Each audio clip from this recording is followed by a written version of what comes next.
It's a rough ride aboard a 737 on descent to New Orleans. We were getting tumbled around pretty good. A violent thunderstorm has caught the pilots off guard. Mayday, mayday, TACA 110. We're in the middle of a storm. We're talking about the equivalent of an atomic bomb going off. Everything went black. All the alarms start sounding in the cockpit. We lost an engine. Both engines. With no thrust, the plane won't get far. I don't think I will make it. I don't have any power on the engines. 38 passengers suddenly face a terrifying prospect. They will crash in minutes. Look, that's where we're going to go in. You got it, my friend. Unless the crew of TACA Flight 110 can perform one of the greatest feats in the history of commercial aviation. All right. Mayday, mayday.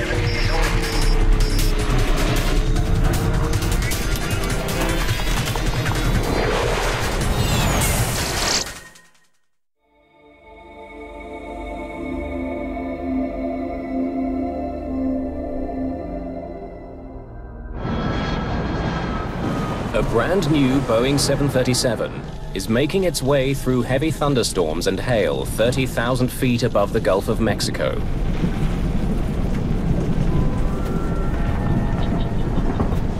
Vamos a tener mal tiempo por un buen rato. TACA Airlines is a small family-owned operation based in El Salvador. TACA Flight 110 left Belize City less than 2 hours ago, bound for New Orleans. Among the 38 passengers, Gracias. no one is more eager to arrive in the U.S. than Lee Burmeister. I'd been down to Costa Rica for about a month, and my appendix ruptured and had surgery in a small little village. It was a scary time. I was really ready to get home.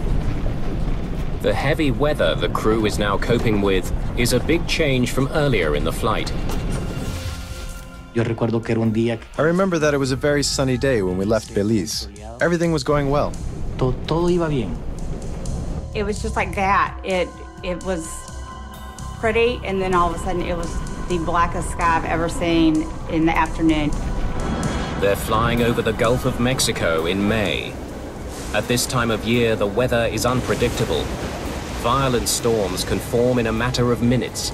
Thunderstorms have all types of hazards in them, from the heavy rain, hail, lightning, microburst, wind shear, severe icing. We're talking about the equivalent of an atomic bomb going off. A tremendous amount of energy. To avoid dangerous storms, the crew tracks the weather with onboard radar. But the technology has limitations. Airborne weather radar typically operates in an X band, which is a certain wavelength and has limited power. As a matter of fact, hail is not picked up on airborne radar. So we will sometimes get hail blowing off a storm, and yet it'll only show up as green or yellow in front of us on the weather radar, not as the heart of a red thunderstorm. And unfortunately, this is one of the reasons we have to try to stay as far away from thunderstorms as we can. Captain Carlos Dardanau was born to fly. At just 29, he is the third generation in a family of pilots. Anti-ice on. Since I was a little child, I remember that I was dreaming on being a pilot and being around airplanes all the time. Captain Dardanau has had to overcome tremendous obstacles to earn his wings. 6 years earlier, in 1982, he was flying for a small general aviation company. I was doing a little air taxi business around the country. El Salvador was consumed by a civil war, and Dardanau found himself caught in the crossfire. At a little grass runway airport, I was shot by guerrillas in the face. Badly wounded, he managed to fly his passengers to safety. We just take off, and I stayed really low between trees, and I flew 20 minutes back to the main airport. The brush with death cost him his left eye. I was shot over here the bullet went through. But Dardanot did not give up on his dream. Despite his impaired vision, he went on to become a certified commercial pilot. TACA 110 runway 28, final approach course, continue inbound. Descend at pilot's discretion, maintain 4,000. Thank you, sir. TACA 110, 4,000. First Officer Dionisio Lopez has more than 12,000 flight hours. He and Dardanot have flown together many times. Captain Arturo Soleil is a flight instructor with TACA Airlines. He's on board today to observe the performance of this new plane. A 737-300 series, the jet was delivered to TACA Airlines just 2 weeks ago. This hail is going to scratch the paint. We were really worried about the paint coming off the airplane because this is a brand new airplane in the company. The 300 is the latest in the world's most successful line of twin-engine passenger jets. It's more aerodynamic than its predecessor. It also features a new state-of-the-art engine design. When you pick up a new jetliner worth millions and millions and fly it home with a brand new paint job and everything is nice and new, it's not just a thrill for the crew, it's a thrill for the airline too, especially a smaller one like TACA. This was a big, big deal. 50 kilometers from the New Orleans airport, the plane begins its final descent. It feels like you hit a wall. There was severe turbulence in the cockpit with a lot of noise, with ice hitting the airplane. Por favor, permanezca sentado con el cinturón de seguridad puesto. It was awful. Lots of lightning, and the plane was having a pretty rough trip. We were getting tumbled around pretty good.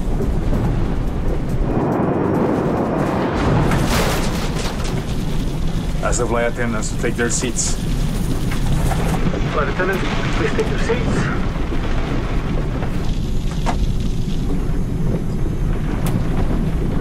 Suddenly, less than 17,000 feet from the ground, the flight becomes all the more terrifying. It was very strange because it had never happened to me before. The lights had never gone off during turbulence. Everything went black. All the alarms start sounding in the cockpit. All the instruments went out. So I hit the throttles a couple of times, trying to just go to basics, control the airplane. We lost power on the engines.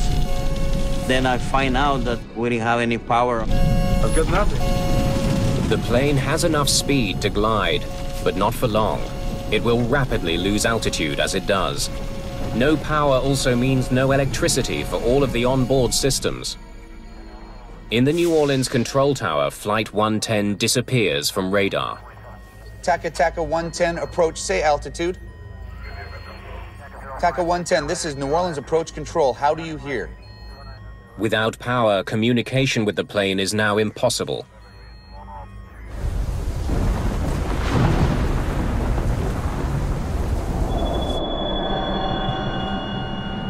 It's really quiet. There aren't any engine sounds. There aren't any lights. It feels like you're in a dark room without any power.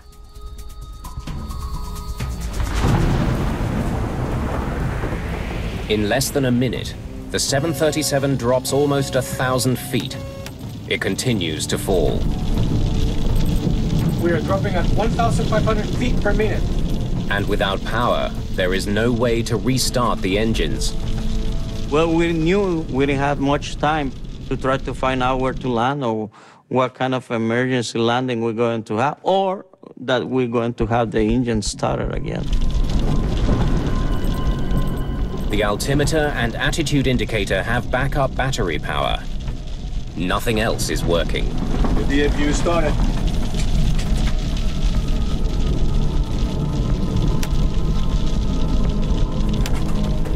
The APU, or Auxiliary Power Unit, is a backup generator that provides emergency power to vital systems.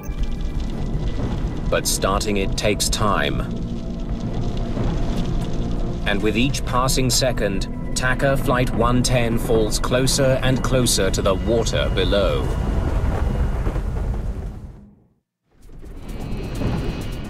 It was very quiet. You could hear the hail hitting the plane. I was thinking that this was it, that it's going down, and this is my last day. Lopez, watch the gauges.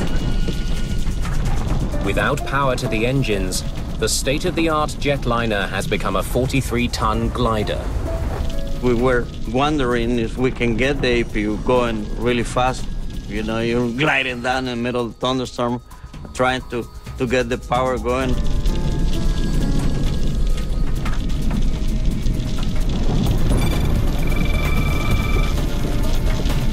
APU is up and running. Y cuando regresaron las luces, when the lights came back on, I was relieved. I thought it was something temporary. No big deal. pero que no va a pasar para más. The APU is now providing emergency power to the plane's systems. But the engines are still not running. To fire up the powerful turbofan engines, the crew must follow the procedure for a complete engine restart. Fast to idle, and fuel levers off.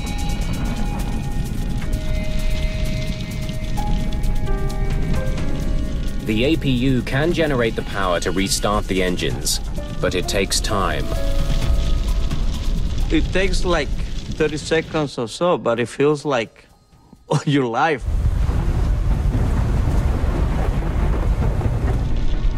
Columbia Day to New Orleans. Get us out of this storm and onto our runway. Mayday, Mayday, TACA 110. We're in the middle of the storm, sir.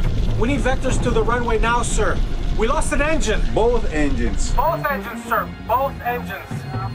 Understand both engines, TACA 110, roger. The controller knows he needs to get the plane on the ground as soon as possible, even if it means sending it to another airport. TACA 110, roger. Turn left heading 280. Vectors to Navy calendar runway 22. Flight 110 is still 32 kilometers from New Orleans. The stricken plane has a better chance of landing at a US naval base 27 kilometers away. But the plane will not make it to any airport unless the crew gets the engine started. 29, 30, hit it.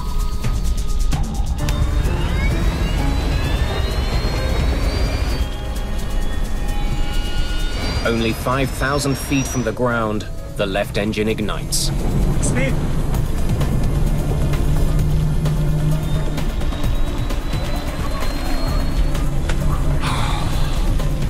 Okay, good job. Start working on the other one.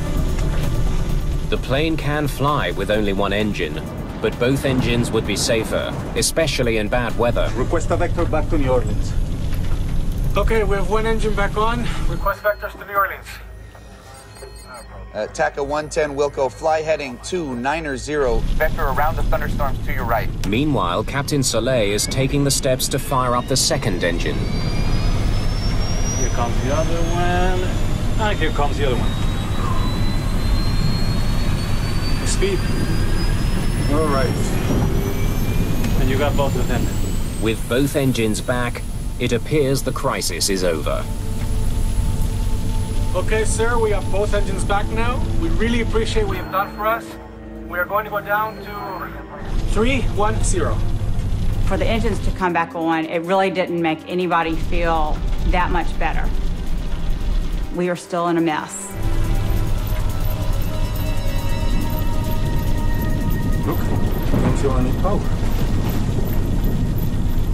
Why don't I feel any power? Something's wrong. The engines appear to be running, but they're not providing any thrust. Sucker's not started.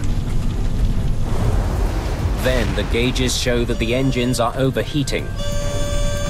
They're burning up from the inside. The risk of a catastrophic engine fire now leaves Dardanot no choice. He must do something no pilot would ever want to do: shut down both engines for good. Once again, the plane is without power, and falling fast. We knew that we don't have any possibility to restart the engines, and then we had to start looking for some place to land. The plane is quickly closing in on 3,000 feet. At the rate it's dropping, it won't make it to New Orleans. Okay, where do I put this thing down? Visibility begins to improve when the plane breaks through the storm clouds. But it's still raining, and Dardanelle has less than 3 minutes to find a place to land. I was seeing just swampy land all over the place. New Orleans is surrounded by canals and lakes. The city is protected by a system of levees, man-made barriers designed to prevent flooding. It's no place to try to land a 737. We don't have power on the engines. TACA 110, I'm going to vector you to Lakefront Airport. You're only 11 miles from Lakefront. I don't think I will make it. I don't have any power in the engines. I guess we'll have to go down. We're going to declare an emergency. We're going to have to decide where to put this thing. TACA 110, do you have visual reference to the ground at this time? Yes, sir. TACA 110, there is an interstate highway directly ahead of you at 12 o'clock and 7 miles. Let's see where it is.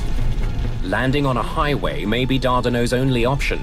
It was probably a possibility, but you always know that the freeways are full of cars. I said, no way I'm going to try to land in the highway because we'll kill many more people. So that was not our option, really. 11 years earlier, a Southern Airways flight facing a similar emergency was forced to land on a highway in Georgia. The crash landing killed 9 people on the ground and 63 people on board the plane. I don't think we're going to be able to make it there. You're 6 miles away from Lakefront Airport. Can you make it there? No, sir. We're at 2,000 feet and losing altitude. The crew only has one option left. I guess I'm going to have to make a ditching here, sir. They must take their chances and put the plane down on the water. TACA 110, roger. Whatever you need to do, sir. And that was about the last communication with the tower. Then we were like 1,500 feet when that was going on. This is New Orleans Tower. We have an inbound 737 probable ditching. 45 souls on board. The Coast Guard is immediately deployed. Dardanelle plans to put the plane down in the canal directly ahead of him. Okay. There. Put it down softly.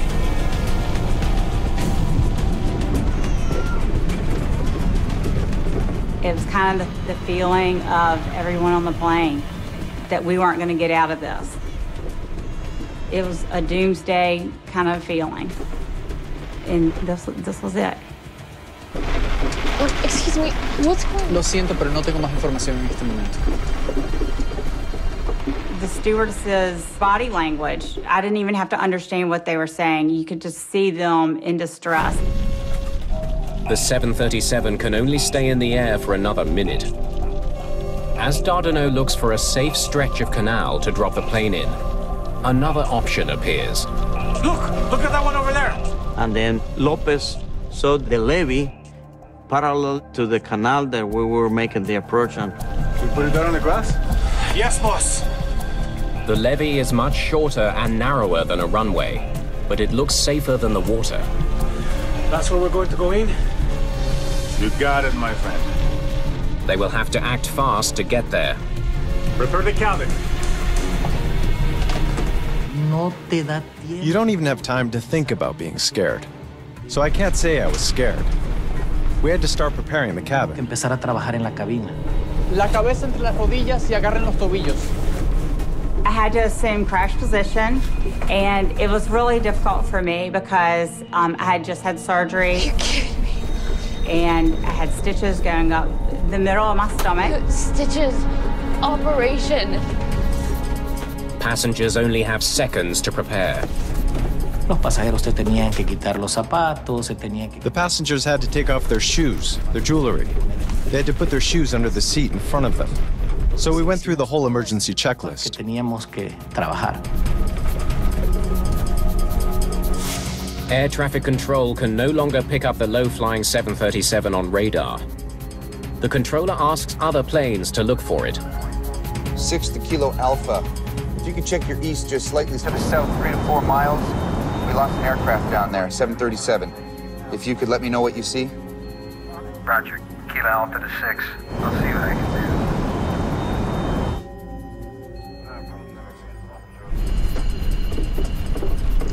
I felt scared when I got back to my seat. That's the moment when I really got scared. Okay, put the gear down. All right. But Captain Dardanot is still flying towards the water. Well, the levee was parallel to my right. To have any hope of landing on the levee, he needs to make a sudden and dramatic course correction.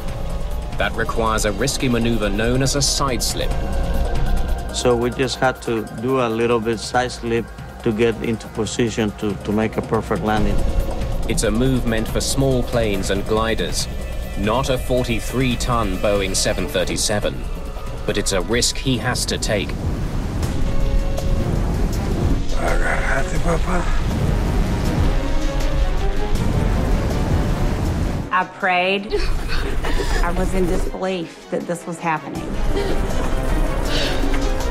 Only 700 feet separate the plane from the ground. Without engines, the pilots have no thrust reversers to slow the plane when it touches down. Dardanot has an additional challenge. With only one eye, he's unable to gauge depth as he speeds towards the narrow, rain-soaked strip of grass. Oh, God. Oh, God. I was prepared for the plane to blow up and explode. I was prepared for a tragic event and mentally had said goodbye to my family. This is it. There's a high cement wall in front of the levee and a steep embankment on the left. There may not be enough room to land. Watch out for the wing on that side. I see it. Come on. Aquí te tengo, baby. Aquí te tengo.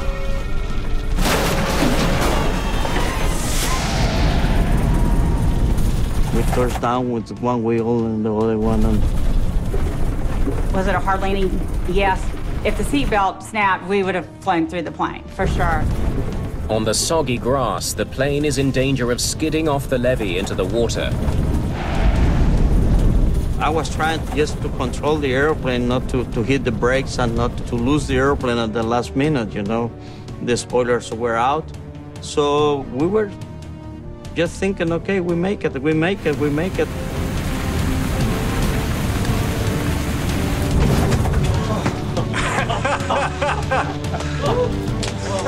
Very good. Very good. Very good, sorry. Very good, my friend. It was surprise. It was a hard landing, but it was a nice landing, just to be alive.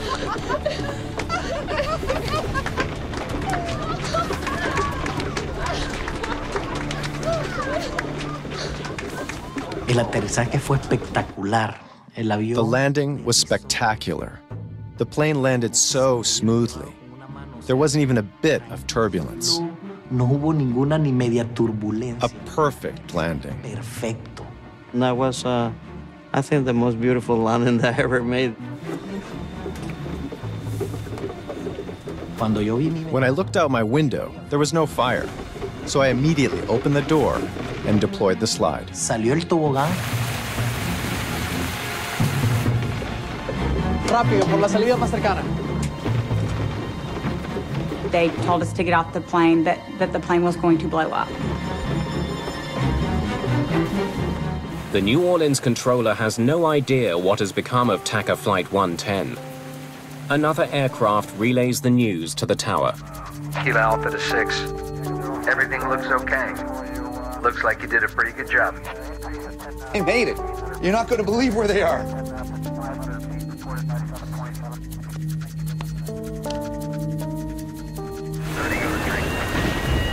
For the first time in history, a 737 without any engines has landed safely outside of an airport. Now investigators must find out why the sophisticated engines on a brand new jetliner failed in mid-flight. Pilots call this a dead stick landing, a landing with no engines. As it turns out, TACA 110 has landed on NASA property. This is the Michoud facility, where they manufacture parts for the space shuttle. The evacuation was quick. We got out of the plane quickly. We slid down the chutes. I got to the top of the levee, and there were some nurses that were on the plane. And they looked at my stitches and everything. No major injuries, just one person that had an operation, but she's okay. Where were you headed? To New Orleans. And soon after, an ambulance came, put me on a stretcher, and took me to the hospital. You have to thank God. That's right. Yes. And also our captain, because he kept me calm. That's right. I'm going to talk to the captain.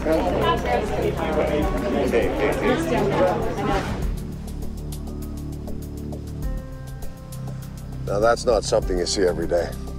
Within hours of the emergency, investigators arrive and begin examining the damaged plane. To end up with a jetliner sitting on a levee, having landed there, being perfectly intact, is almost an unbelievable sight. It's beyond incredible. There's a couple of questions for you, but first thing I'd like to say is, nice landing. So, tell me, when did the engine trouble start? Investigators meet with the crew right away. They want to know exactly what was happening when the engines flamed out. We were descending to 16.5 when both our engines flamed out at the same time. That both of them coming apart at the same time is an infinitesimal possibility. This plane was powered by one of the most advanced and widely used jet engines on Earth, the CFM56. It powers not only the Boeing 737, but Airbus and military planes as well. The CFM56 is just a marvel of current engineering aeronautically. There are thousands and thousands of them out there, and they almost never ever fail. But 2 CFM56s had failed on this one plane alone. Investigators desperately need to know why. I haven't flown through too many storms that intense. They turn their attention to the weather conditions. It's considered a very rare occurrence for engines to have flamed out in flight. And therefore, the concentration was on what possibility would cause this. Is there an environmental effect since they were flying through rain and hail? Tell me about the storm. The winds were fierce. There was so much rain and hail, we could barely see out the window. Dents in the fuselage revealed that the plane was struck by hail almost an inch in diameter. If the hail was strong enough to damage the exterior of the plane, investigators wonder if it crippled the engines as well. A turbofan engine is made up of a system of fans and blades. A large fan brings air into the engine.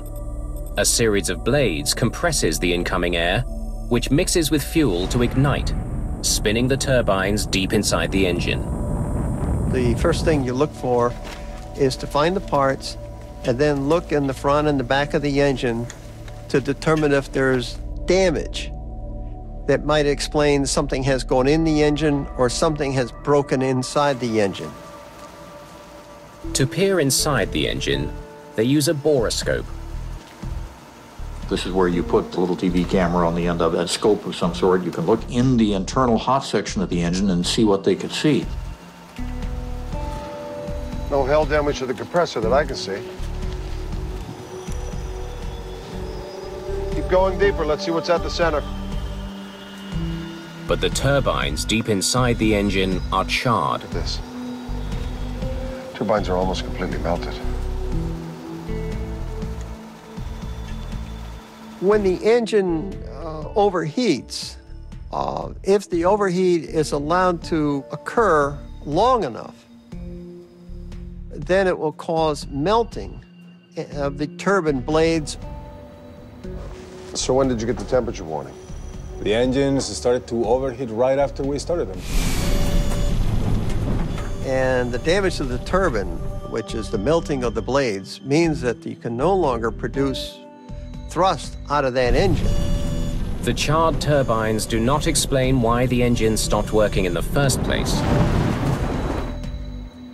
For some reason, Flight 110's engines had quit, restarted, and only then burned up. But before the search for answers can continue, investigators are confronted with another problem. The plane is starting to sink.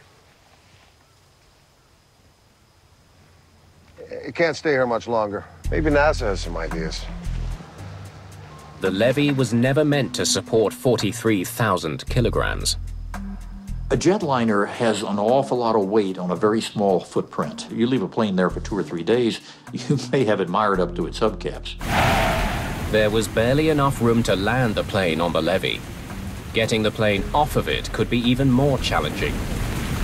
You've got really 3 ways to get this airplane out of there. One is to fly it out, secondly, to disassemble it, or third, put it on a barge. But it's not as easy as it sounds. Disassembling the plane could cause more damage. You think we can fly it off? The decision is made.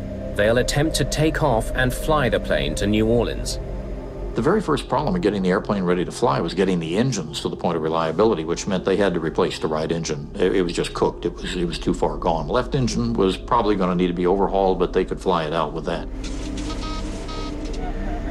After replacing the right engine, they bring in test pilots to get the plane off the ground and to the airport 24 kilometers away in New Orleans. It's a good, safe operation that we're doing here today. We can accelerate up to virtually to takeoff speed, and then if we decided to stop, why, we could stop the airplane.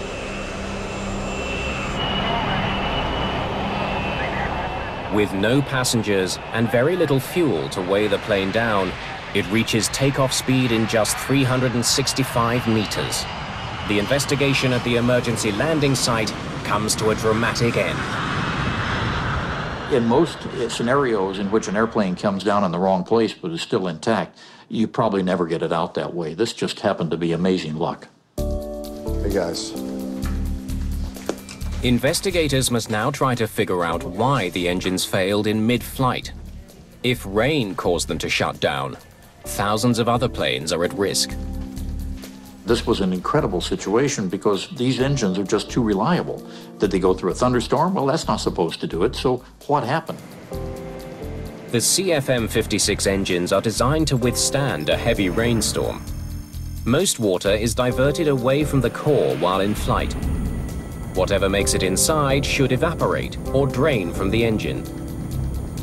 The engines were sent back to the GE test facility in Ohio, where they have the test facilities that can recreate water ingestion testing. If some hidden design flaw caused the engines to fail, investigators need to find it. They hope water ingestion testing can provide some answers.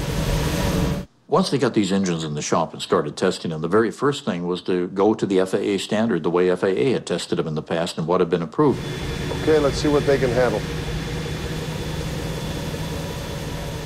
You basically spray water from nozzles into the inlet of the engine.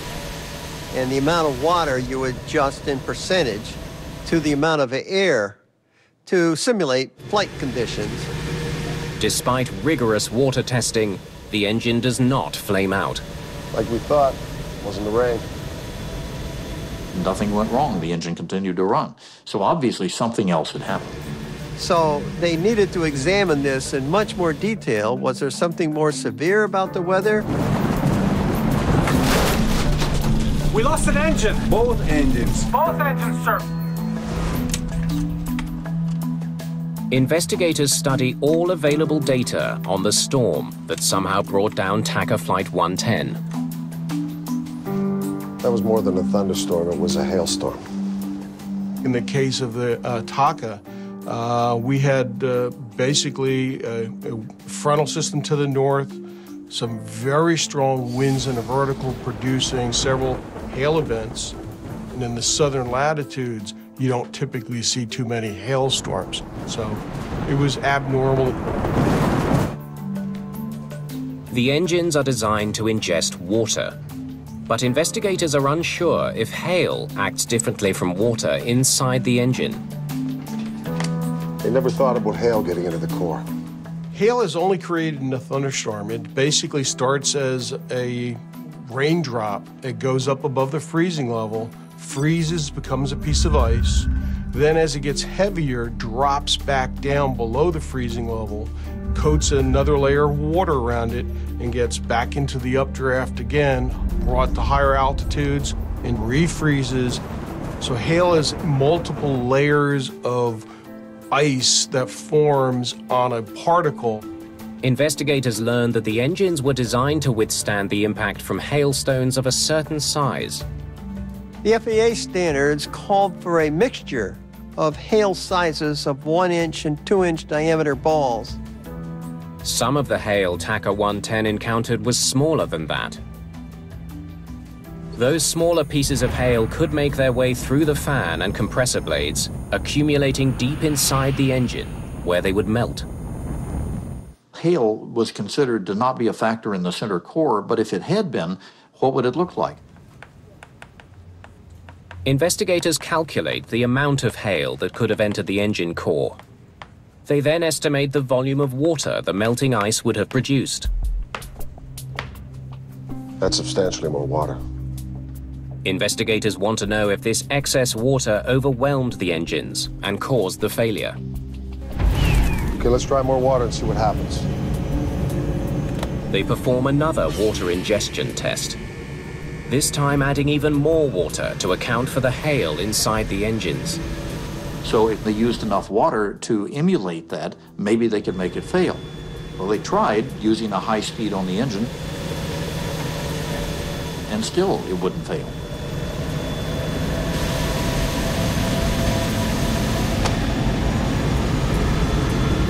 Okay, what are we missing?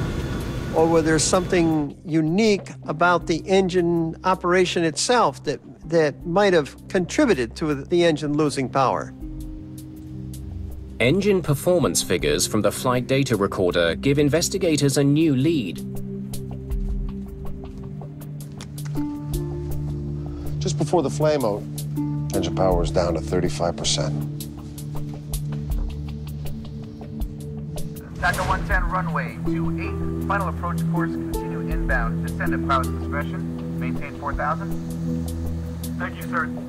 TACA 410, 4,000. They just started their descent. Thank you, sir. TACA 110, 4,000. As the plane began its final approach to New Orleans, the engines automatically reduced power to slow down for their descent. At a lower power setting, the engines may not have been able to handle as much water.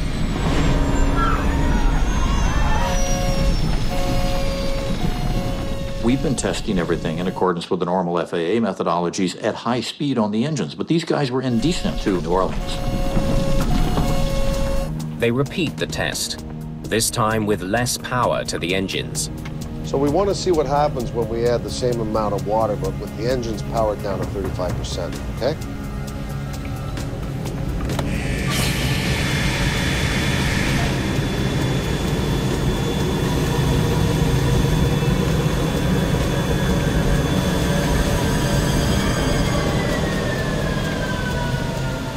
The big aha moment was when they realized that it was the speed of the engine that was managing to get the engine through the ingestion of as much water as they could throw at it, and presumably as much hail. But when the engine went down to idle, that's when they managed to find the key. That's when the engine couldn't handle it. Well, now we know what happened. Bad timing. And that test gave a completely different result. Investigators have discovered why the engines flamed out. It showed something that no one understood at the time, because in all the testing and all the logic that had gone into it, they hadn't taken into account the slow speeds on the engine on descent. At the lower speeds, the hail having a significant velocity and momentum can actually see an opening between the fan blades. And it's able to get through the fan blades and directly into the core. The engines filled with hail and water and flamed out. For investigators, only one mystery remains. Look, I don't feel any power. What went wrong after the TACA crew restarted their engines? The sucker's not starting. Why did they overheat and fail?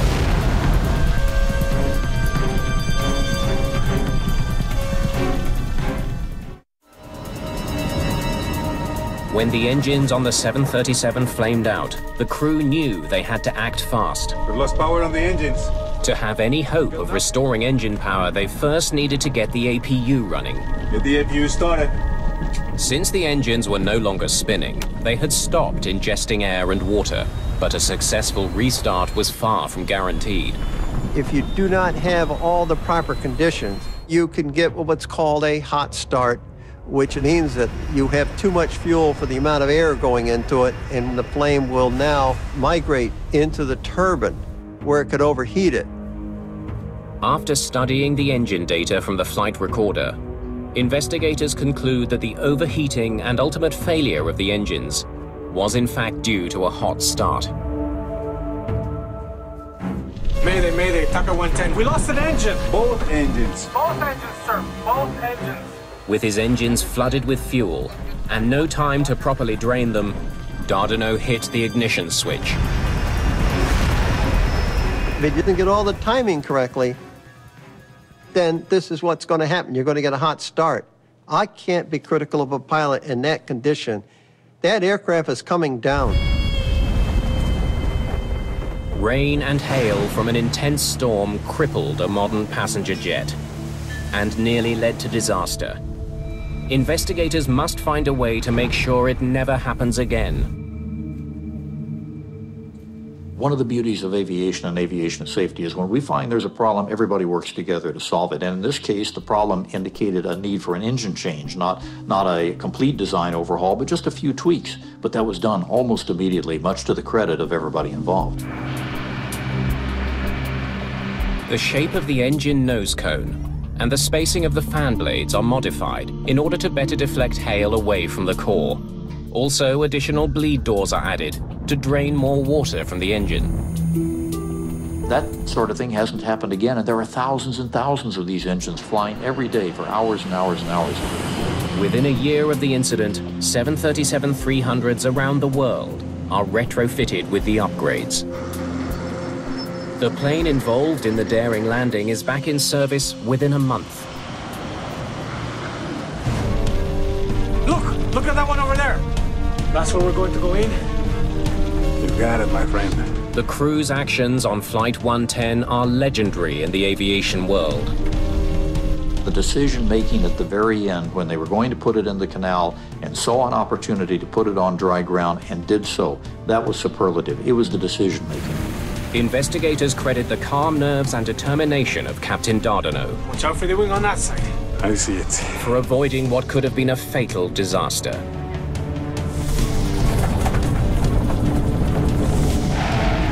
Captain Carlos Dardanot is dubbed a hero in the media.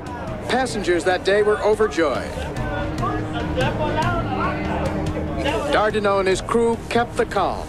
And because of that, 45 people who rode that plane are alive today.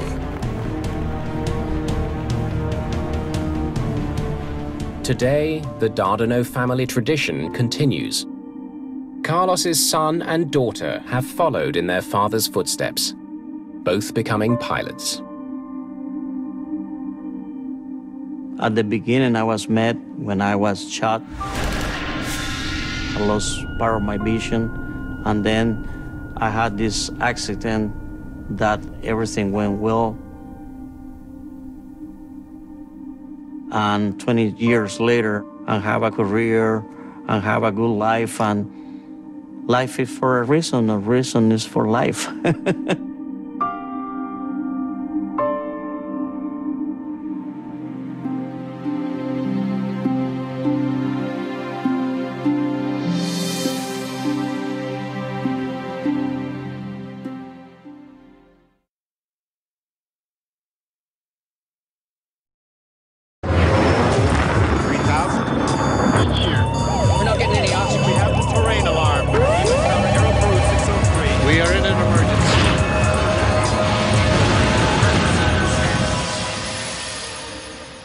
This is a true story. The reconstructions are based on an original air traffic control transcript. In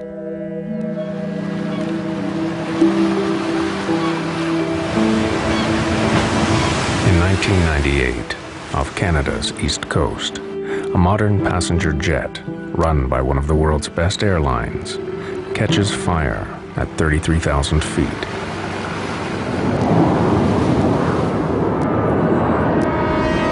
Swissair 111, we are dumping fuel now, and we must land immediately. In the final 6 minutes, communications from the cockpit cease. It's burning already! Then, the plane plummets into the ocean.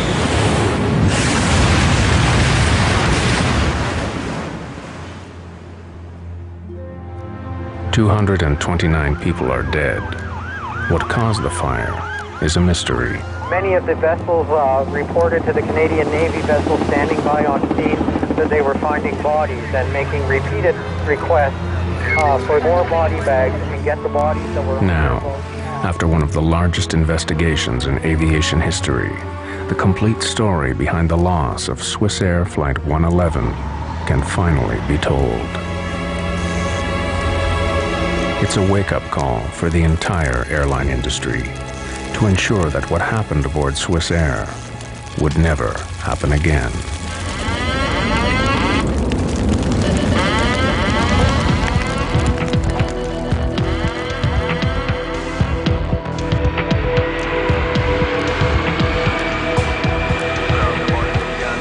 September 2nd, 1998. Swissair Flight 111 prepares to depart New York's JFK International Airport en route to Geneva, Switzerland. The aircraft is a McDonnell Douglas 11, or MD-11, a model first developed in 1986 as a highly automated, modern improvement on the antiquated DC-10. It is considered one of the most reliable large passenger jets in the skies, and Swissair pilots are among the world's best trained. Okay, after start checklist. Engine anti-ice. Not required. Roger, not required. Take off. Swissair 111's pilots are Captain Urs Zimmerman and First Officer Stefan Lowe. Swissair 111, hold short, 31 left. Zimmerman encourages an easygoing atmosphere in the cockpit, but he is also known for his by-the-book precision. When not flying, he trains new pilots for Switzerland's national airline. Flaps and slats. Flaps set, 15 degrees. Set of 15.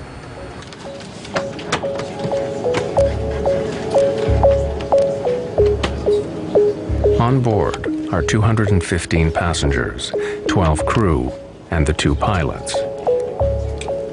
Most passengers are French, American, or Swiss.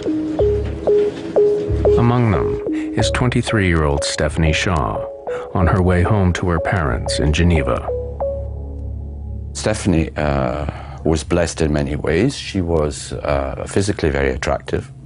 She was an intelligent girl. The reason she went to New York was that she had been invited to become a member of the World Economic Forum, which is based in Geneva, and she wanted to have this trip before she joined.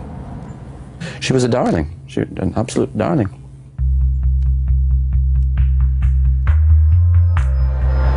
Swissair 111 Heavy, clear for takeoff.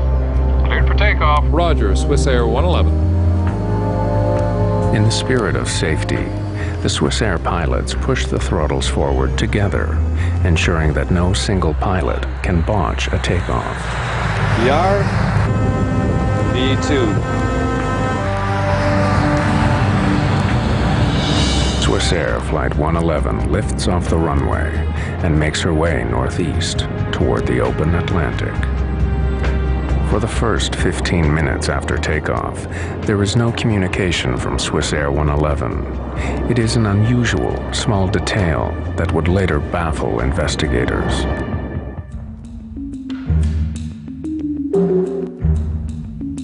Atlantic air traffic is handled by a remote center in Moncton, New Brunswick, Canada.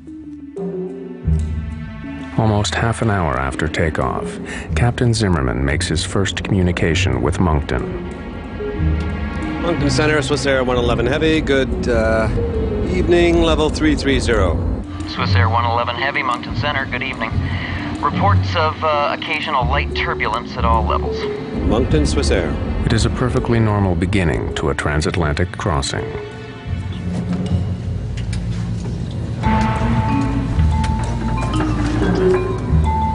In first class, Swiss Air passengers are among the first in the world to have a personalized in-flight entertainment network. Though now common, the system is an innovation in 1998. Passengers can choose their own movie, browse the internet, and gamble.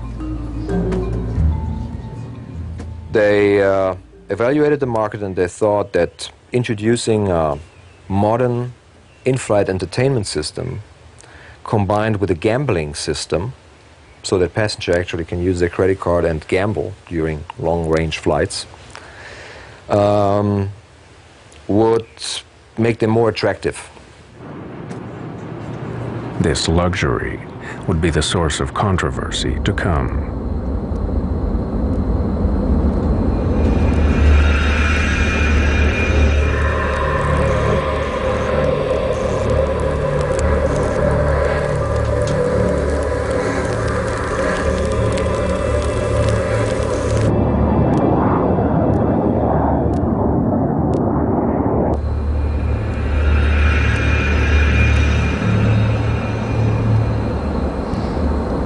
Smell something? Yeah, what is that? Go have a look, I'll take the controls. Roger, you have control.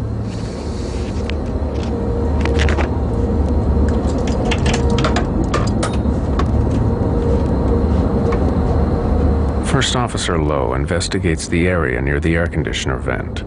Harmless smoke traces from air conditioning systems are common on commercial jets.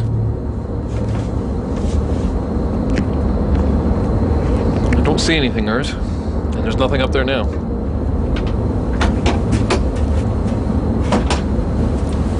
You hailed for me, Captain? Stefan and I were sure we smelled smoke a few seconds ago. Can you smell anything? I smell it too, yeah. Could you smell it in the cabin before you came in? No, definitely not. They agree the air conditioner is the likely culprit. Can't see it or smell it anymore. Air conditioning, is it? Yeah. Please close it, thanks.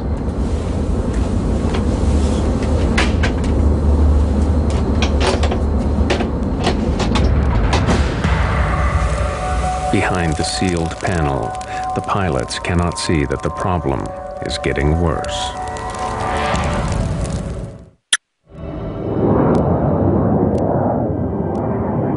Less than 45 seconds after smoke disappeared in the cockpit of Swiss Air 111, it's back.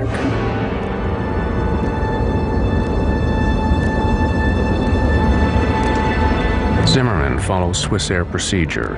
He makes plans to divert the plane for the nearest place to land. Find the closest place to land, Stefan. We'll need the nav charts from the library, also weather data for the area. Boston's close.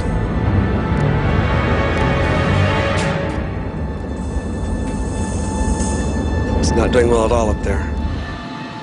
Zimmerman radios air traffic control in Moncton, New Brunswick. Moncton Center, Swiss Air 111 Heavy, good evening. United 920 Heavy, Moncton Center. The controller exchanges information with another aircraft before responding to Swiss Air. Other aircraft calling, say again. Swiss Air 111 Heavy is declaring pan. We have smoke in the cockpit. Request immediate return to a convenient place, I guess. Boston. Pan is an international term used to notify air traffic control of an urgent situation, one step below declaring Mayday. You say to Boston you want to go? I guess Boston. We need first the weather there. We are starting right turn here, Swiss Air 111 Heavy. Swiss Air 111, roger, and descent to flight level 310. 310, Swiss Air 111 Heavy. This is the first interview with one of the air traffic controllers in Moncton. My name is Bill Pickerel, and on September 2nd, 1998, I was one of two Halifax terminal controllers working the evening shift.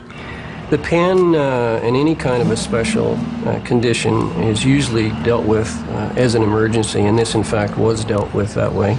The aircraft was immediately given priority, and the high-level supervisor initiated a call to the Rescue Coordination Center. Pickrell's colleague determines that Swissair 111 is just 66 nautical miles from Halifax and 300 from Boston. But pilot Zimmerman has chosen an airport he knows. A lot of times when you're having a problem, you would rather be dealing with an issue where you're much more familiar with the airport, because that relieves a little stress on you. His initial problem, he's sitting there, he's looking up there, and he's trying to think, well, I got smoke here. Now, what does it mean? Let's see, where are we? Where's the closest place I can go to that I can talk to a Swissair mechanic? Boston.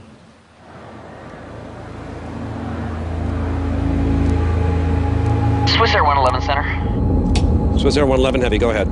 Would you prefer to go into Halifax?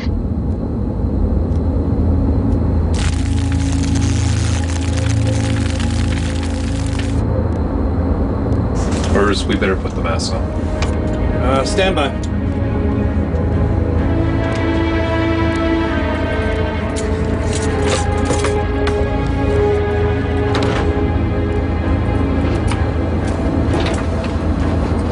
Realizing their location, Zimmerman decides Halifax is the best option. Affirmative, Swissair 111 Heavy. We prefer Halifax from our position. Swissair 111 Roger. Proceed direct to Halifax. Descend now to flight level 290. Level 290 to Halifax, Swissair 111 Heavy. The controller signs off with another aircraft. His jurisdiction is high-altitude flights. As Swissair is on descent to Halifax, he hands over responsibility to terminal controller Bill Pickrell. At that point, everything was normal. I gave the pilot an initial descent, and he requested to level off at an intermediate altitude to get the cabin in order for the landing, which I took to mean that they needed to pack away dinner trays and things like that. It was an indication to me that while his situation was unusual, that they weren't considering it as an emergency at that time. Watch your speed, Stefan. Don't descend too fast. Roger.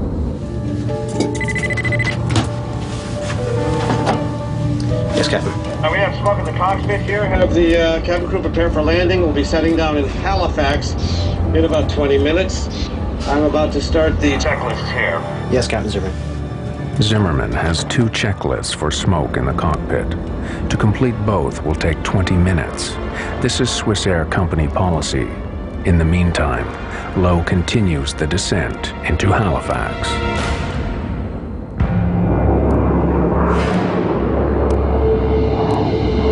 Stefan, I'll need you to handle the radio while I do this checklist, all right?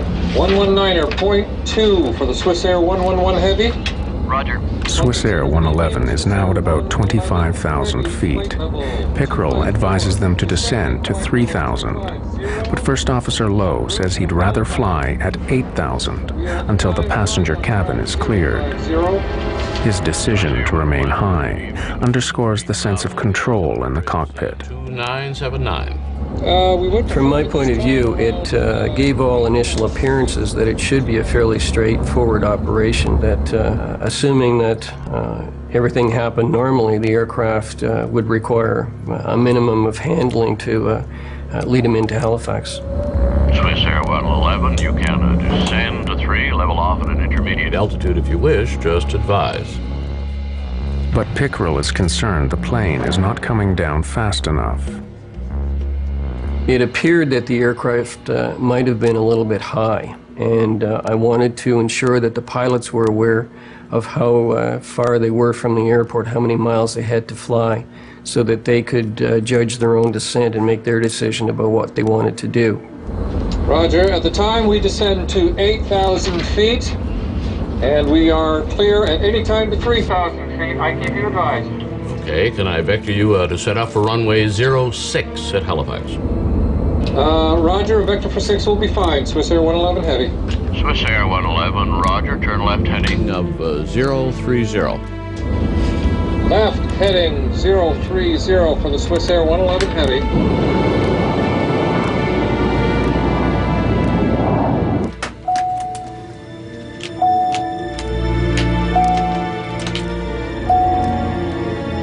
Captain Zimmerman needs information for the unfamiliar airfield, but his flight bag is out of reach. He summons the flight attendant to help. You hailed me, Captain. For 2 minutes now. I need that flight bag there. It's got the approach charts for Halifax.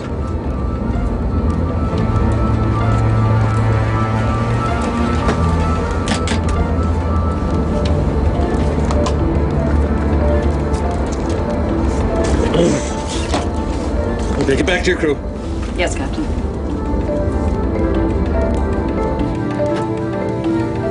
This is your matron at cabin speaking. The chief flight attendant notifies passengers that the flight is being diverted. There is no panic. The plane is flying normally, and there is no sign of smoke in the cabin.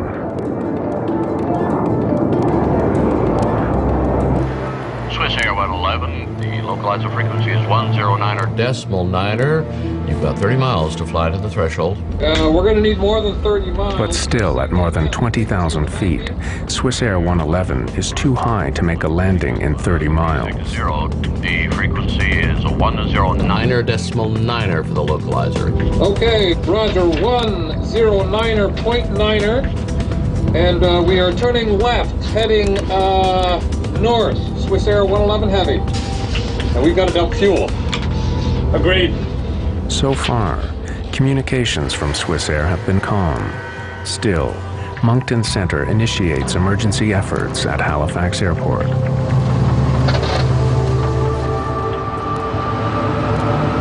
Preparing ground crews for the landing of Swiss Air 111, Pickerel seeks more information. Swiss Air 111, you have time? Could I have your number of souls on board and your fuel on board, please, for emergency services? Roger. At this time, fuel on board is 230 tons. We have to dump some fuel. May we do that in this area during descent? Pickerel is surprised to learn so late that Swiss Air 111 needs to dump fuel. At that point, it became more of a complicated situation. In fact, with every transmission after that, it became more and more complicated. Pickerel considers his options for a safe place that won't take the aircraft too far from Halifax. He decides to direct the aircraft over St. Margaret's Bay, about 30 miles from the airport. Dumping fuel is standard procedure. A fully fueled jumbo jet is too heavy and could break up on landing. Are you able to take a turn back? But co-pilot Lowe wonders if, given their situation, they might forego the regulations. They want us to turn to the south. Should we just forget about dumping and just land? No, dump it. Okay, we are able for a left or right turn to the south in order to dump. I initiated the vector back toward St. Margaret's Bay to start him in that direction. It indicated to me that, again, it wasn't a critical situation on board, that in fact he did have time to be able to go back and dump his fuel over the water. Swiss Air 111, Roger. Turn left heading of 200 degrees and advise me when you're ready to dump. It will be about 10 miles before you're off the coast. You will still be within about 25 miles of the airport. Roger, we are turning left, 200. In that case, we are going to descend to only 10,000 feet in order to dump the fuel. Roger, maintain 10,000. I'll advise you when you're over the water. It will be very shortly. Roger. Are you in the emergency checklist for air conditioning smoke? Yes. Swiss Air 111, say again, please. Sorry, that was not for you. Swiss Air 111 was asking internally. Okay.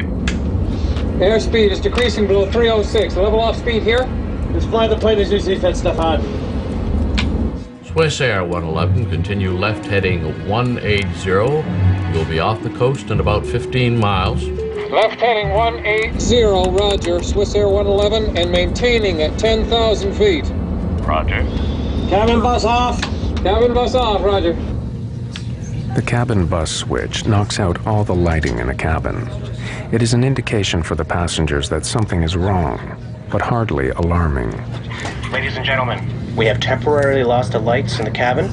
Please remain calm. The crew will be coming around with flashlights to assist in landing. Despite a cockpit filled with smoke, there is still no trace in the passenger cabin.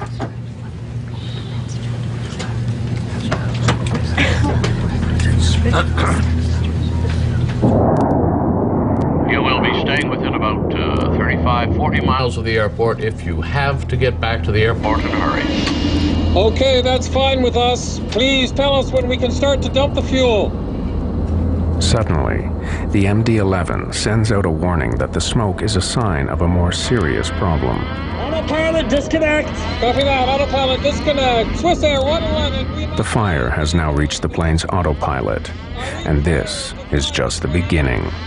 10,000, 11,000 and 9,000 feet. Swiss Air 111, you can block between 5,000 and 12,000 if you wish. One by one, systems all over the aircraft fail. In seconds, the calm in the cockpit dissolves. Between 12 and 5,000 feet. We are declaring emergency now. Swiss Air 111 at time 0124. The two pilots speak simultaneously. Combined with other distractions in the control room, Pickerel is unable to hear a critical transmission. Lowe's declaration that they must land immediately. We are dumping fuel now. We must land immediate. Swiss Air 111, just a couple more miles. I'll be right with you. Roger that. And we're declaring emergency now. Swiss Air 111. Missing this transmission is a moment Bill Pickerel relives today. I'm not sure that it's a feeling that you can adequately describe.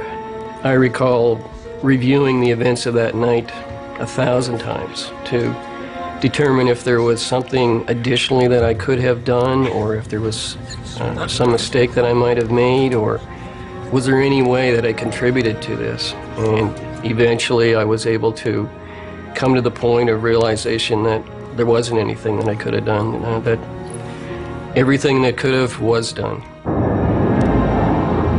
Now, there is nothing to do but wait.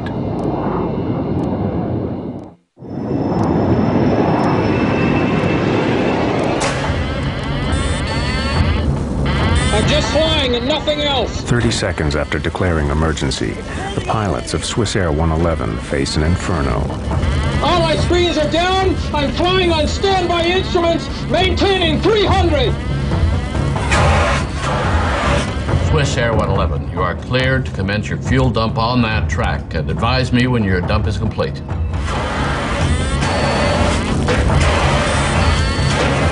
Swiss Air 111, check. You are cleared to start the fuel dump.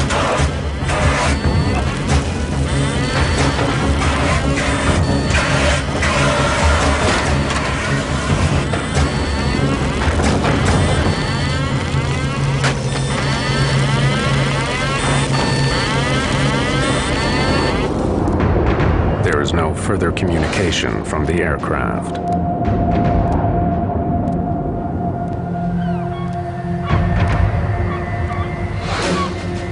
Six minutes later, residents of Peggy's Cove hear a deafening explosion.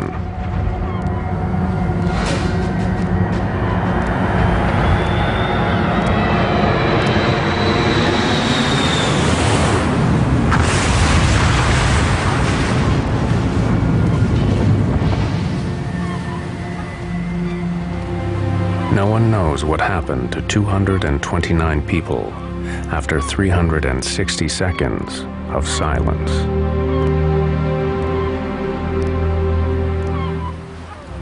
It was probably one of the most helpless feelings that any individual can have, not being able to do anything but just sit and watch the target and hope that it would turn back toward the airport. And of course it didn't.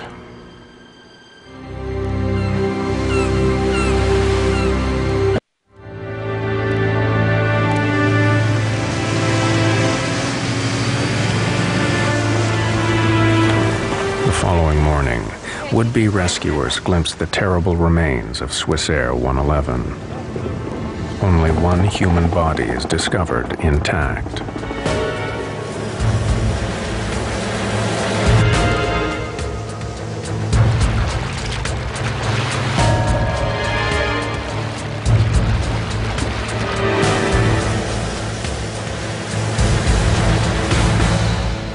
In Geneva, Ian Shaw has a premonition about his 23-year-old daughter, Stephanie.